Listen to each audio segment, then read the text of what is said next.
Hey, hi everyone. It's a new day, right? It's Friday, and I am so happy to be with you today.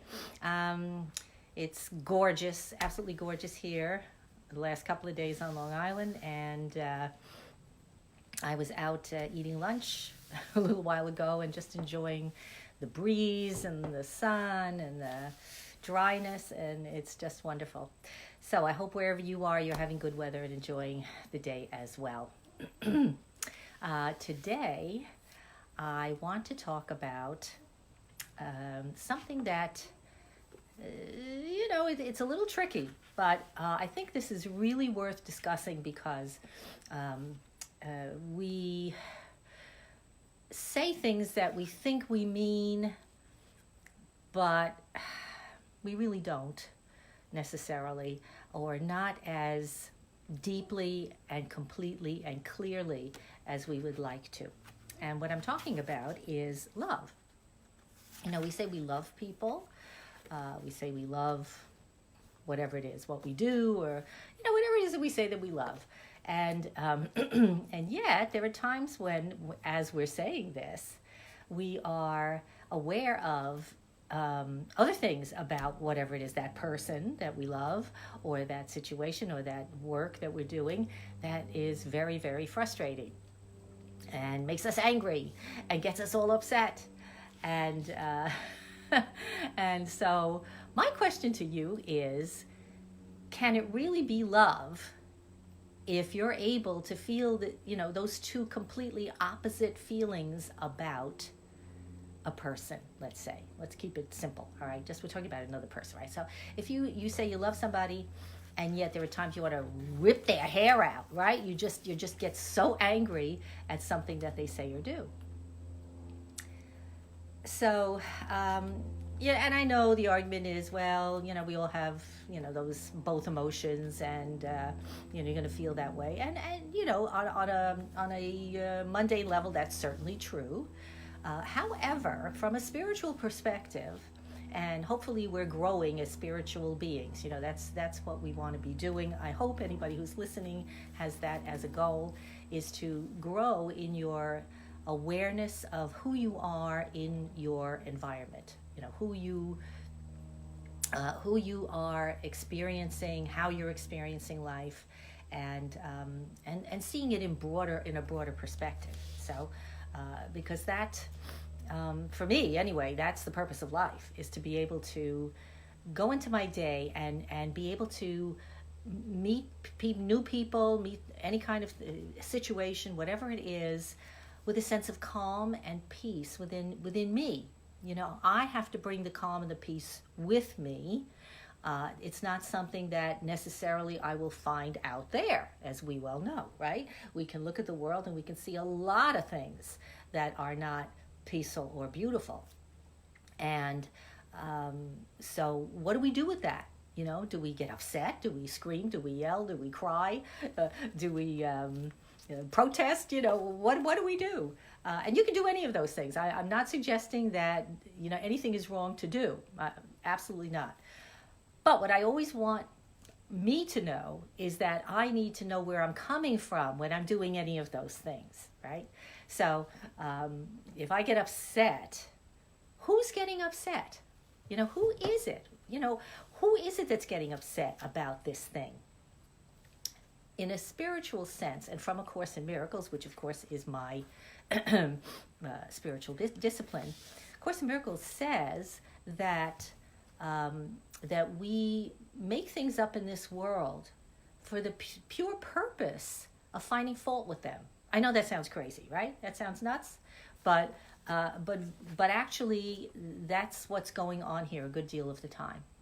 So, just for instance, we get into relationships with people, and we say we love them. Now, I was talking to a friend yesterday, in fact, and he was telling me about his first wife, and no, his second wife. It was his second wife. He was telling me about his second wife, and his second wife was selling him out of house and home. I mean, she was just didn't know how to take care of money, and spent it like a crazy person.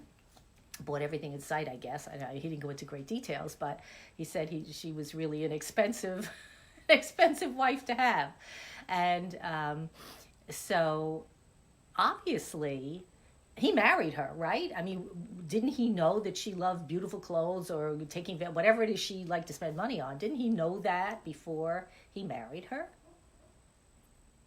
And he's a lovely guy, don't get me wrong, and he's very smart. He's not a stupid person.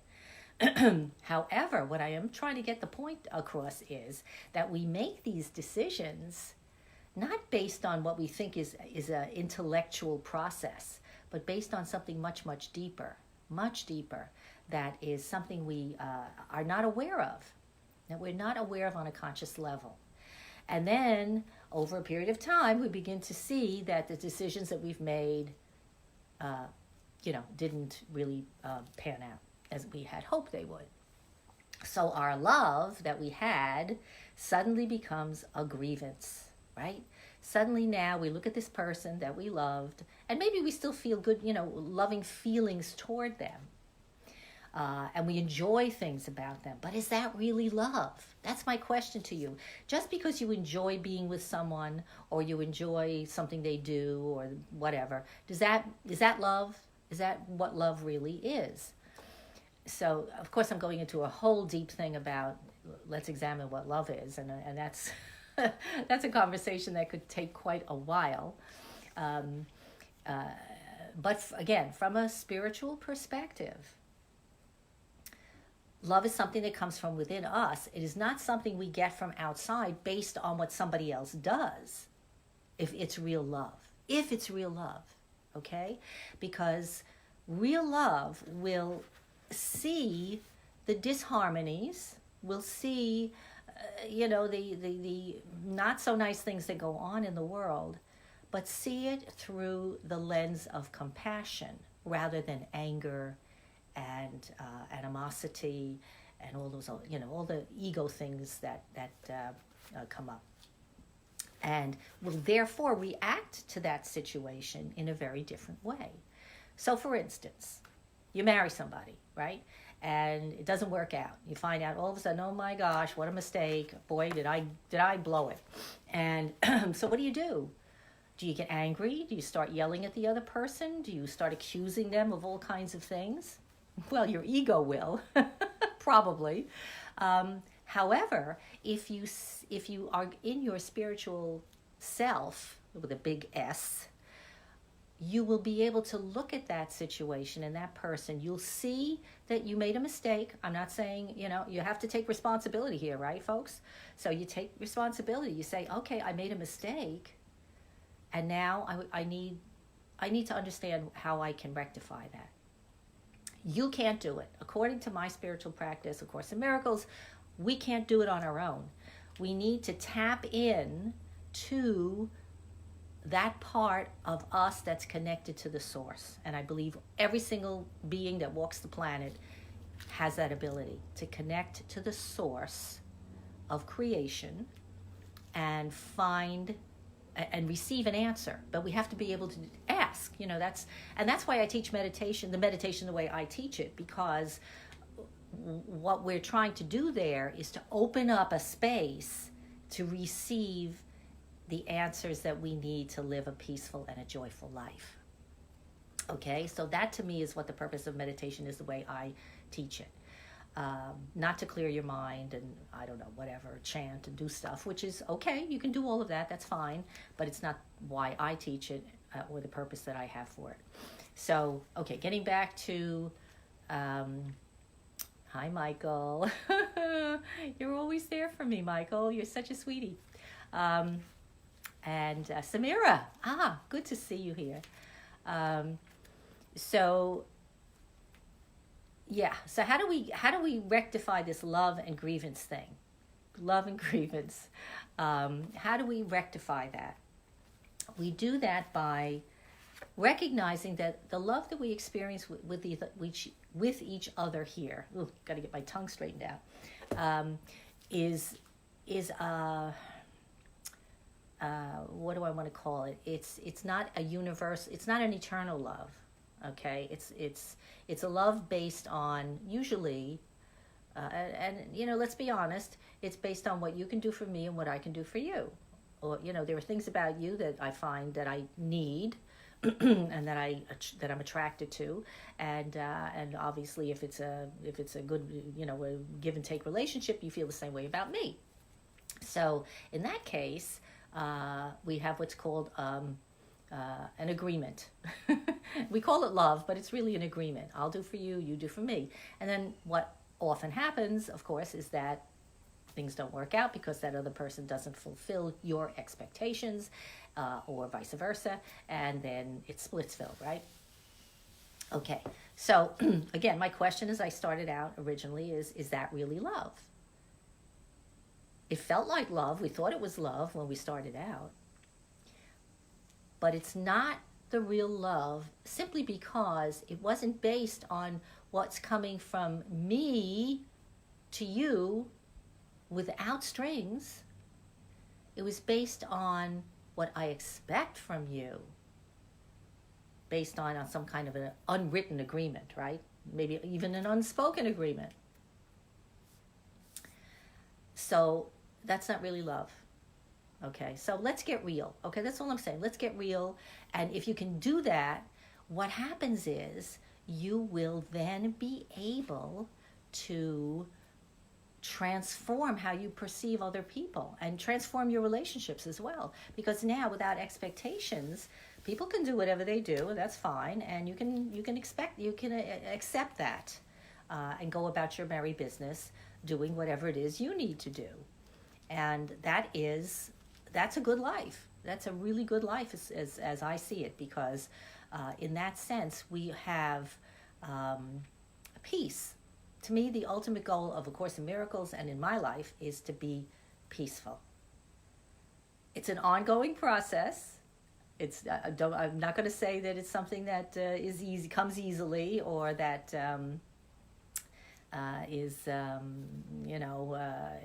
just naturally there.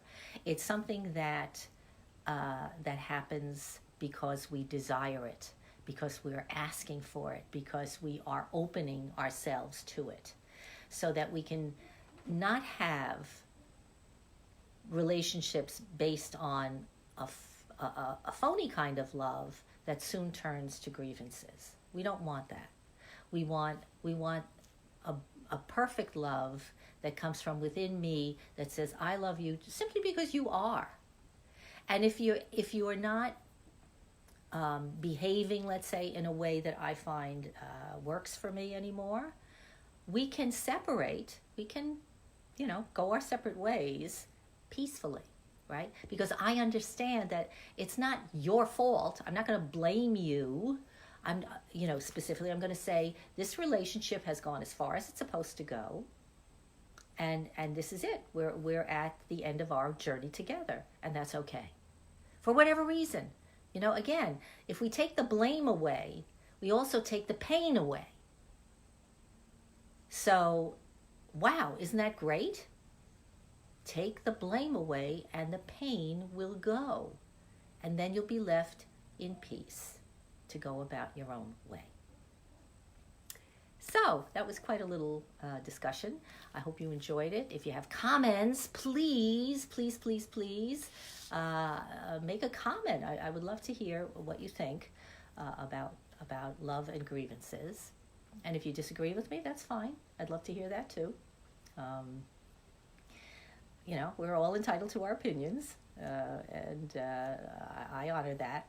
So, but please leave some kind of a comment about what you think love is, and if you agree with me or not. Okay? And I'm excited because tonight I'm starting off the holiday weekend in a wonderful way. I'm going to go see Julius Caesar at the Vanderbilt Museum with a friend, my friend Linda, and I'm really looking forward to it. That's kind of because it's going to be a beautiful evening out in the courtyard. So I hope whatever you're doing this holiday weekend you enjoy, and until next week, peace.